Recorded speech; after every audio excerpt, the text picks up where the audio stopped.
नमस्कार, मैं हूं आपके साथ मयंक मिश्रा। आज 11 तारीख है और देखिए एक ऐसी खबर आई है जो बेहद हैरान करने वाली है और जिसके बाद ये सवाल उठ रहा है कि क्या ईरान की जंग अब लीबिया पहुंच चुकी है और क्या ईरान में जिस तरह के हमले हुए या ईरान जंग के दौरान हमने जिस तरह के हमले देखे हैं, ऑयल रिफाइनरीज पर जिस तरह के ड्रोन अटैक्स देखे हैं, बिल्कुल उसी तरह के ड्रोन अटैक्स अब लीबिया में हुए हैं और ऑयल रिफाइनरीज के ऊपर हुए हैं। इसका बड़ा कनेक्शन है ईरान वॉर का लीबिया के, ऐसा मुझे लगता है ईरान वॉर के का सीधा कनेक्शन है इस लीबिया पर हुए हमलों पर। देखिए पहले खबर क्या है उसको बताएंगे, फिर उसके बाद इस पर चर्चा करते हैं। लीबिया के पश्चिमी शहर जाविया में स्थित देश की सबसे बड़ी तेल रिफाइनरी पर ड्रोन हमले हुए हैं जिससे पेट्रोल टैंक में भीषण आग लग गई है। देखिए पिछले 2 दिनों में तेल सुविधाओं पर 3 बार ड्रोन हमले हो चुके हैं। लीबिया की नेशनल ऑयल कॉरपोरेशन ने चेतावनी दी है कि यदि हमले नहीं रुके तो उन्हें कामकाज पूरी तरह से बंद करना पड़ेगा। जो खबरें हैं, जो छपी हैं खबरें, उनके मुताबिक huge flames and thick black smoke billowing over the facility, the largest operating refinery in Libya with a refining capacity of 1,20,000 barrel per day. जिस जगह ये हमले हुए हैं जाविया में ऑयल रिफाइनरी के ऊपर जो हमला हुआ है जिसे ब्रीगा ऑयल कंपनी मैनेज करती है, इसमें देखिए पिछले 48 घंटे के अंदर 3 ड्रोन अटैक हुए। उसमें से एक ड्रोन जो है इस ऑयल रिफाइनरी के उस टैंक के ऊपर गिरा जाके जहां पर ऑयल स्टोरेज था और उसके बाद वहां पर भयंकर आग लग गई। फायर फाइटर्स जो है लगातार उसे बुझाने में लगे हुए हैं लेकिन अब तक उस पर काबू नहीं पाया गया है और ये बड़ा भयंकर हमला था और बड़ी डेडली स्ट्राइक थी, यानी एकदम सटीक हमला हुआ और उसके बाद ये आग लग गई। अब ये जो जिस जगह ये हमला हुआ it is located about 40 kilometre west of the capital Tripoli. Tripoli जो राजधानी है इससे करीब 40 किलोमीटर वेस्ट पश्चिमी साइड में ये ऑयल रिफाइनरी है। अब देखिए इसके अलावा जो अहम खबर है, ये जो 3 ड्रोन अटैक हुए, एक तो आप इसको ईरान से कैसे जुड़ रहा है ये मामला उसको समझिए। पहले तो ये जिस तरह के हमले हुए वो समझिए। ऑयल रिफाइनरी पर हमला होना अचानक, उसमें आग लग जाने और बिल्कुल सटीक हमला, बात नंबर 1। बात नंबर 2, जो 3 ड्रोन अटैक हुए उसमें से एक हमला डिसलिनेशन प्लांट पर, यानी पानी साफ करने वाला जो प्लांट होता है, जो सप्लाई होती है फैसिलिटी, जो पीने के पानी को मतलब प्यूरिफाई करके पीने का पानी बनाती है, समंदर के पानी को पीने योग्य बनाती है, उस वाटर फैसिलिटी पर भी एक अटैक हुआ है। आप देख रहे हैं जैसे हमले ईरान पर हुए बिल्कुल उसी तरह का हमला है ये, या जिस तरह के हमले मिडिल ईस्ट में कई देशों पर हमने देखे बिल्कुल उसी स्टाइल का हमला है ये कि वाटर फैसिलिटी पर हमला होता है और उसके चंद घंटे बाद ऑयल फैसिलिटी पर हमला हो जाता है। ये कोइंसिडेंस नहीं है, ये संयोग नहीं है साहब, ये बिल्कुल इसका ईरान जंग से कोई ना कोई कनेक्शन है। तो नेशनल ऑयल कॉरपोरेशन है, एनओसी है, उसने बताया कि कैसे हमले हुए और 402T टैंक जो था वो ब्लास्ट कर गया, उसमें आग लग गई। अब ये सब कुछ कब हो रहा है? देखिए ये ऐसे हालात के बीच में हो रहा है जब एक खबर आई कि लीबिया अगले दशक की शुरुआत तक तेल उत्पादन को बढ़ाकर 20 लाख बैरल प्रतिदिन करने के लक्ष्य के करीब पहुंच रहा है। पिछले कुछ समय से लीबिया में ऑयल प्रोडक्शन बहुत तेजी के साथ बढ़ रहा है और बताया जा रहा है कि नेक्स्ट डिकेड की शुरुआत होते होते वो 20 लाख बैरल प्रतिदिन तक पहुंच जाएगा। यानी लीबिया एक ऐसे देश के रूप में उभर रहा था तेजी से जो बहुत ज्यादा क्रूड ऑयल जो है वो प्रोड्यूस कर रहा है, कच्चा तेल प्रोड्यूस कर रहा है और एक बड़ा प्लेयर मार्केट में बन के उभर रहा है। इस बीच में अचानक ऑयल रिफाइनरी पर हमले हुए। कहना मैं ये चाहता हूं, क्या कोई है जो लीबिया के तेल में आग लगाना चाह रहा है, लीबिया के ऑयल को रोकना चाह रहा है? क्या ऐसी कोई साजिश हो रही है यहां पे? देखिए the attacks highlights the continuing security challenges in Libya where rival administration and armed groups have retained influence despite a 2020 ceasefire that halted the major warfare. 2020 में यहाँ के जो 2 अलग अलग गुट हैं इनके बीच में समझौता होता है, सीजफायर हो जाता है, लेकिन उसके बाद अभी फिर से हमले शुरू हुए हैं 2020 के बाद। The country split in 2014 after a NATO-backed uprising that toppled long-time leader Muammar Gaddafi. देखिए आप in 2011 2011 में जिस तरह से गद्दाफी को सत्ता से हटाया गया और नेटो अलाइंड फोर्सेस थी और उनके समर्थक थे, उन्होंने गद्दाफी को सत्ता से हटा दिया। उसके बाद से 2011 में गद्दाफी को हटाया गया और 2014 से लीबिया जो है वो दो भागों में डिवाइडेड है। एक तरफ राष्ट्रीय एकता सरकार है जिसे गवर्नमेंट ऑफ नेशनल यूनिटी कहते हैं, जिसके प्रधानमंत्री अब्दुल हमीद दबीबे हैं और नेतृत्व वाली ये सरकार है और ये देश के पश्चिमी हिस्से और राजधानी त्रिपोली पर इसका नियंत्रण है। अमेरिका समेत कई देश इसका समर्थन करते हैं। मुख्य रूप से जो इस समय सरकार है जिसके प्रधानमंत्री अब्दुल हमीद दबीबे हैं लीबिया में, और इसका समर्थक जो है वो अमेरिका भी करता है और पश्चिमी हिस्से पे इसका शासन है और इसे संयुक्त राष्ट्र और कई देश का इनको समर्थन प्राप्त है।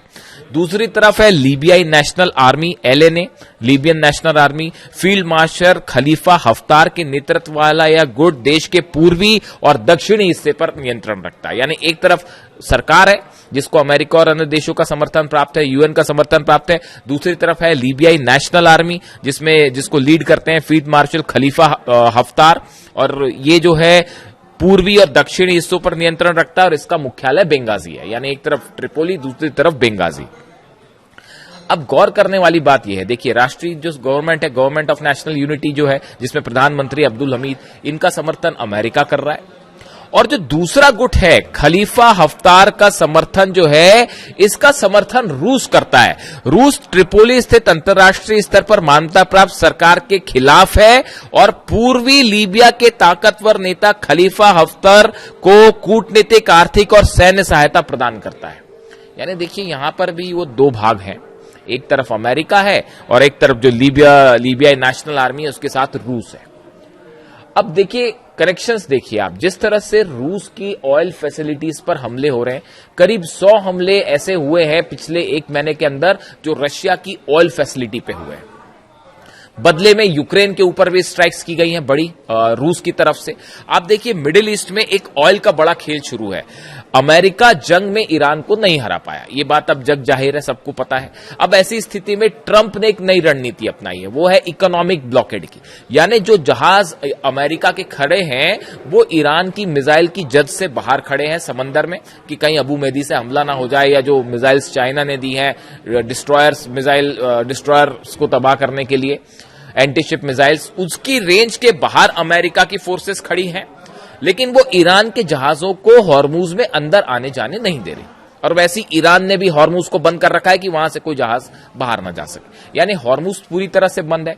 अब ये जो अमेरिका की रणनीति है ईरान के एक्सपोर्ट को रोकने की, ये मुख्यतः ऑयल को रोकने की है। अमेरिका एक तरफ रूस के ऑयल पर पूरी तरह से कंट्रोल करना चाह रहा है, ऑयल रिफाइनरीज पे आग लग गई है, ऑयल जितने स्टेशन हैं उनको जलाने की कोशिश है। वो यूक्रेन हमले कर रहा है लेकिन हथियार नेटो प्रोवाइड कर रहा है, अमेरिका यूरोप हथियार प्रोवाइड कर रहे हैं रूस के ऑयल ठिकाने जलाने के लिए। और ऐसे में अब सिचुएशन ये है कि दूसरी तरफ देखिए सैंक्शंस भी लग रहे हैं। वो जो अभी बिल आपने देखा ही है जो अमेरिका में सीनेट में पास हो गया और हाउस ऑफ रिप्रेजेंटेटिव में 31 तारीख को उस पर चर्चा होनी है कि जो देश रूस से तेल खरीदेंगे उनके ऊपर 100% टैरिफ लगेगा। यानी रूस का ऑयल चोक करने की कोशिश है। वैसी जैसे वेनेजुएला के ऑयल पर कब्जा कर लिया, तो वेनेजुएला की सप्लाई चीन को रुक गई, रूस को रुक गई, ईरान को या दूसरी जगह जहां पर जो व्यापार होता था वेनेजुएला का वो रुक गया। अब रूस का ऑयल रोकने की कोशिश है और इसलिए रूस के ठिकानों पर हमले हैं। इसी तरह ईरान की इकोनॉमी को रोकने के लिए, ऑयल रोकने के लिए, पेट्रोलियम प्रोडक्ट रोकने के लिए अरब सागर के आसपास जो है वो ब्लॉकेट करके खड़ी है अमेरिकी सेना, ताकि चीन को सप्लाई रुक जाए, बाकी देशों को सप्लाई रुक जाए। क्या इसका नतीजा है, इस ऑयल वॉर का नतीजा है कि अब लीबिया भी इसका शिकार है और अब ये ईरान वाली जंग, रूस वाली जंग लीबिया में भी लड़ी जाएगी। गद्दाफी हमेशा से अमेरिका के खिलाफ रहे, ये सब जानते ही हैं, और वहां पर एक बड़ा गुट है लोगों का जो अब भी ये मानता है, अमेरिका की नीतियों से संतुष्ट नहीं है। ऐसे में देखिए दो हिस्से हैं। अब इसमें देखिए गौर करने वाली बात यह है कि जो राष्ट्रीय एकता सरकार है, मतलब प्रधानमंत्री अब्दुल हमीद है, और दूसरा लीबियाई नेशनल आर्मी है जिसको खलीफा हफ्तार जो है वो लीड कर रहे हैं। अमेरिका ये कोशिश कर रहा था कि इन दोनों गुटों के बीच में किसी तरह से समझौता करवा दिया जाए और लीबिया के ऑयल का प्रोडक्शन तेजी से बढ़ाया जाए और इसका व्यापार करके मुनाफा कमाया जाए। ये अमेरिका की प्लानिंग है लीबिया में। ये जो खबरें हैं कि अगले डिकेड में जो है लीबिया वो 20 लाख बैरल प्रतिदिन ऑयल का प्रोडक्शन करेगा। ये बहुत बड़ा अमाउंट होता है और ये बड़ा एक इकोनॉमिक पावर बन के उभर सकता है लीबिया ऑयल के एक्सपोर्ट के मामले में। इसीलिए अमेरिका अपने जनरल्स को भेजकर, अपने डेलीगेशन को भेजकर इस कोशिश में लगा है कि इनकी लड़ाई किसी तरह से रोक दी जाए। अगर दोनों गुटों की, नेशनल गवर्नमेंट वहां की और लीबिया नेशनल आर्मी, इन दोनों के बीच में किसी तरह का एक प्रकार से सीज फायर समझौता करवा दिया जाए, ताकि लीबिया की में ऑयल का काम में अमेरिकन कंपनीज जुट के जो है यहां पर अच्छा खासा मुनाफा कमा सके। ये कोशिश है, ऐसा तमाम एक्सपर्ट बताते हैं लीबिया को लेकर अमेरिका। लेकिन इसी बीच ये जो स्ट्राइक हो गई है, इसने क्या अमेरिका के मंसूबों में पानी फेर दिया है? क्या अमेरिका जो ऑयल फायदा यहां कमाना चाह रहा था, उसको हिट करके अमेरिका को सीधी चुनौती दी गई है? अब ये स्ट्राइक किसकी तरफ से हुई है? क्या ये स्ट्राइक लीबियाई नेशनल आर्मी ने की है, जिसको रूस समर्थन करता है?